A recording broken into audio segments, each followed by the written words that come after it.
My wife stole our daughter's college money to fund her shopping addiction and wants me to take the blame. Plus updates. Original post. I'm stuck in between a rock and a hard place, and I don't know what to do. And the problem is, I can't discuss it with anyone I'm close with for privacy reasons. I've been with my wife, Andrea, 48 female, and my stepdaughter, Cassie, 17 female for 8 years now. I love them both to death, and Cassie's a very brilliant young woman. Recognizing her potential, me and Andrea decided to put together a college fund for Cassie so she wouldn't be crushed by debt. Over the years, it has amounted to over $200,000. Cassie is aware of this and is banking on it since she's trying to get into an Ivy League. To make a long story short, last week, I found out that almost $170,000 of the money was missing from the account. I freaked out and asked Andrea if she knew anything about it. She teared up and said that she had been spending the money over the years to fund her spending habit. I was furious, but I had a moment of clarity. I've browsed these subs enough to know that an affair was possible, so I asked her if she was having one. She adamantly denied it and offered any proof I needed. Social media accounts, emails, her work phone, everything. She offered to show me the receipts as well. There was nothing that popped out as suspicious, and the math from the receipts added up as well, so I let it go. But we still had the major problem of the money being gone. She described herself as a shopping addict, and the money from Cassie's account was just too tempting not to use. She didn't make excuses, but offered no solutions either. As stated before, I was beyond furious. She ruined Cassie's chances at going to college debt-free and has changed the trajectory of her whole life. I'd ask her to stay with her sister while I tried to figure this out. Cassie was concerned about why she was leaving, but we just said we needed a little bit of space. I asked Andrea to come back home yesterday, and we had an extremely long discussion about how to handle this. She stopped me from talking and asked a favor of me. She asked if I could take the fall for her. For context, her and Cassie don't get along for a variety of reasons, and knowing how independent Cassie is, she will probably leave right after college if not during. In fact, me and Cassie get along very well and she comes to me for a lot of her issues. Andrea fears this will permanently drive Cassie away and she doesn't want to lose her. I told her that before we even talk about that, she needed to acknowledge her mistake and own it. She needed to go to individual therapy. We needed couples counseling. She needed to find a shopaholic support group, and that I would be controlling the finances from now on. She said those terms were steep but fair. I said she needed to tell Cassie what she did, apologize, and hope for the best. She refused and said she could never lose Cassie. She said I could survive the mistake, but she couldn't. I told her that in order to even consider me taking the fall, she needs to agree to my terms. I don't know what the hell to do. The last thing I want to do is lie to Cassie, but I don't want Andrea and Cassie to split up forever. And the worst part about this whole thing is that Cassie's life is ruined either way, and I don't know how to replenish the money other than maybe borrowing from my 401k. Do you guys have any suggestions? Divorce is always an option, but I love Andrea despite her mistakes, and me dating at age 52 is next to impossible. Now for the top advice before reading the updates. Perhaps the reason they don't get along is because Cassie recognizes that Andrea is the type to do these kinds of things and guilt trip others to take the blame, instead of accepting what she has done and how it has impacted her family. Although it may be a tough conversation for Andrea to have now, it might show Cassie that her mom is capable of admitting mistakes and growing. Taking the blame for it and finding out later, in my opinion, might make things worse. Andrea is a widow, and Cassie took the death of her father very hard since she was so young. According to Andrea, a lot of their problems started there out of grief and anger. Then Cassie grew up and she's developed into a bit of tomboy. Andrea is a kind of a girly girl and doesn't relate to Cassie dressing up tomboyish. They don't agree on much. Cassie wants to be a physicist. Andrea wants her to do something that has more money-making potential. Plus, there's usual teenage daughter and mother strife. They have screaming matches that I have to intervene in. Dude, how did you not see that all the money was gone or that your wife was buying all this stuff? To answer your question, I had really nothing to do with the account other than contributing money. I just took her word for it. She showed me statements from time to time, so I had no reason to suspect anything. Plus, we have separate finances, except for a joint account for household expenditures and bills. Although Cassie's my daughter, Officially, I'm only stepdad, so Andrea handles all matters related to her finances unless Cassie asks me for something directly. Also, I wasn't a lone contributor. Her grandparents on both sides contributed as well as my own parents. I only discovered what was going on when my wife left a statement out in the open. I'm now believing she simply pocketed whatever money she got and doctored the statements. I knew the amount that was supposed to be there because a lot of the money came in the beginning. Her grandparents initially contributed $75,000. Mine contributed another $30,000, plus the amount that I added over the years. Don't take from your savings but hers. Make her sell all her belongings. I asked her to take money from her account to pay her back, but she said protecting her retirement is important to her and that she could take out a loan since her credit is excellent. Surprisingly enough, she doesn't run up her credit cards. Now I know how. Also, I'm hesitant to do this. I understand everyone wants her to fry for this, and I do too. However, if I'm to stay with Andrea, I don't want her to have to continue working until she's dead. I would like to enjoy our retirement together. My retirement is very healthy, plus I have a few investments and an inheritance. I could survive the hit. The most important thing is Cassie gets to go to whatever school it is she wants, and don't have to worry about it. But the comments are right. I'm not letting Andrea off the hook. She's going to pay for this, and she will be telling Cassie. Do not take the blame. Your wife admitting her mistake to her daughter is the only way your wife's addiction is going to stop.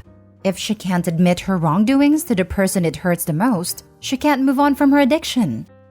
To add to that, taking the blame isn't going to improve your daughter's relationship with her mom. It's only going to create a situation where she feels that she has two parents that she can't trust or rely on. Don't take that away from her by turning yourself into another unreliable adult in her eyes. You're looking out for her best interest always, and she should know that. 100% this. Do not take the blame.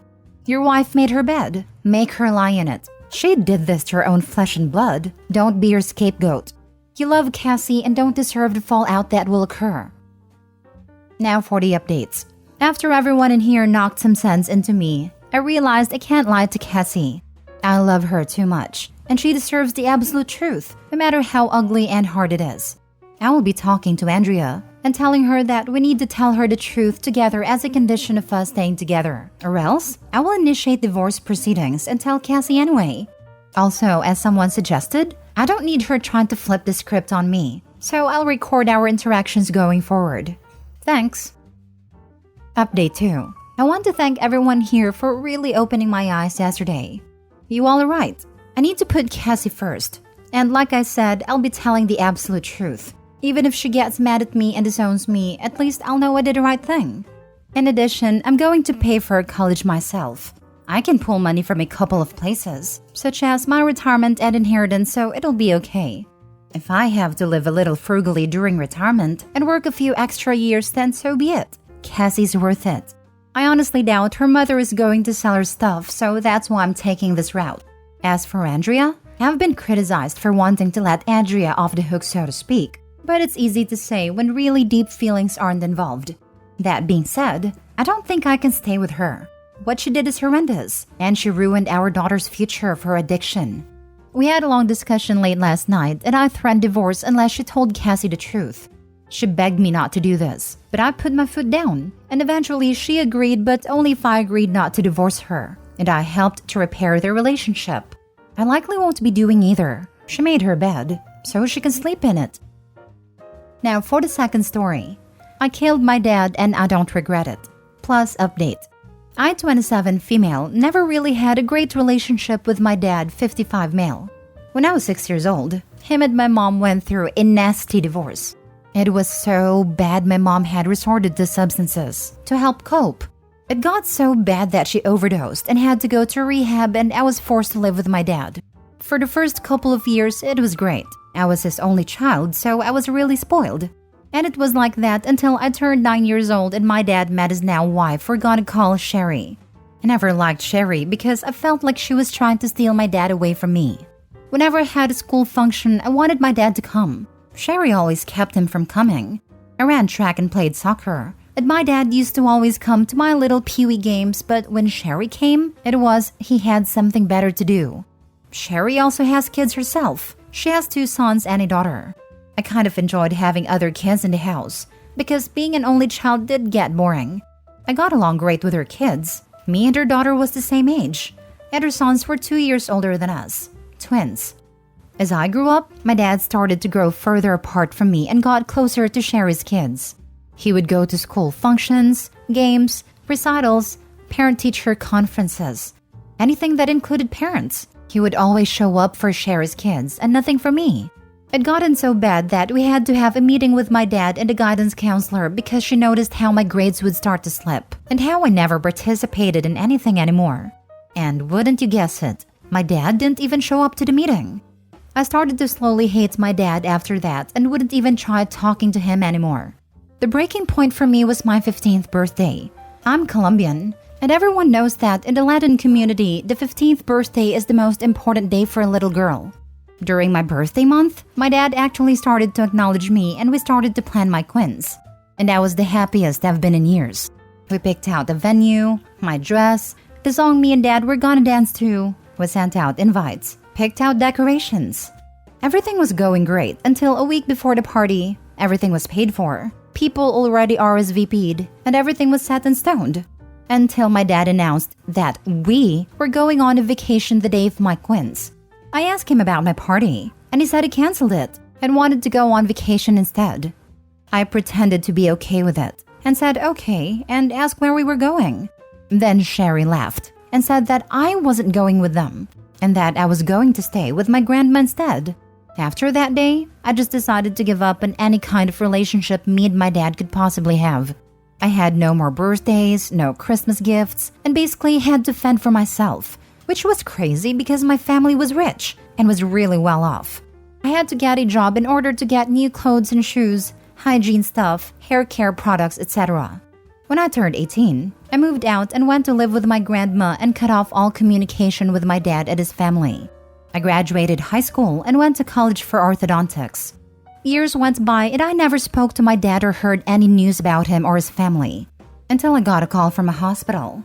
It was about how my dad got into a bad car wreck and he was basically dead and was on life support, and how I was the last person on his emergency call list and that no one else answered. I went to the hospital and they told me the same thing they said over the phone and asked me if I wanted to keep the life support. And without thinking, I said no and said to take him off of it. He killed my spirit and so I pulled the plug on him and I didn't feel bad at all. It's been years since that day and I now have a husband with 3 kids that I love to death and I still don't feel bad about what I did. Now for the top comments. I'm surprised you were even on the list, to be honest. Did he just forget to remove you? Also curious as to how or why no one else answered, as it sounds like the only person he neglected was you. Also, what was the fallout? The rest of his family had to find out at some point that you elected to remove the life support. Not going to lie, this is fairly dark.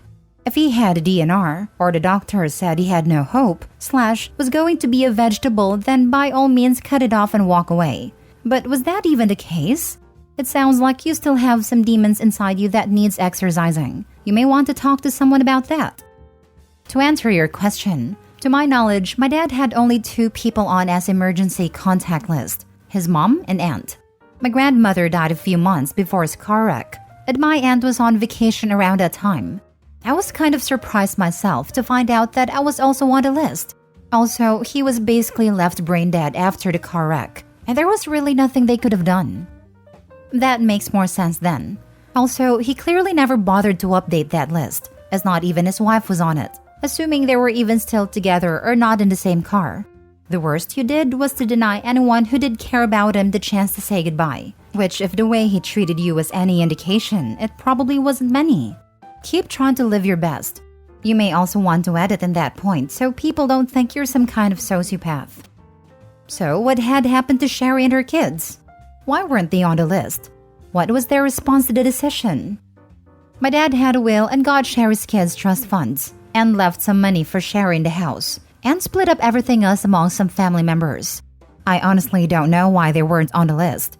It was kind of a surprise that I was even on there, and they were upset that I pulled the plug. If he was brain dead, you didn't kill him. In my opinion, that is the kindest thing you can do for them. I thought this was going in a different direction. What happened to Sherry and the other kids? Well, last I heard, Sherry got remarried. Her 2 older sons are also married and have families of their own, and her daughter is a single mom. I mean, where were Sherry and their kids when Dad was in the hospital? No one else answered. Did they explain? Did they care you made a final decision? They weren't on the emergency call list, so they didn't know. Now for the update. So a lot of people was wondering why I was the one that got the decision about ending his life support, and why Sherry wasn't on his emergency contact list, and it also got me thinking. So to give the strangers I let into my life a peace of mind, I decided to call up Sherry's daughter. She's the only one I still keep in contact with, and ask her if she knew anything about that. She told me that Dad and Sherry had gotten divorced like 2 or 3 months before his car accident, and no one knew because they wanted to keep it between the family. Nobody still knows about the divorce except for Sherry and her kids, me, and now thousands of strangers, LMAO. Also, I do want to tell you guys I did have a makeup quiz when I was in college. It wasn't as grand as the one I was supposed to have, but I really didn't care. I just spent it with the ones I loved dearly. Also, I just want to say for the ones who are calling me psycho, that happened a little over 3 years ago, and I am a totally different person now. I've been going to therapy since before that incident, and I have let go of any demons I had inside of me years ago. I've forgiven my dad, and I don't just focus on the bad things he did to me anymore. I only think about all the good times we had, and when he was a pretty decent father to me.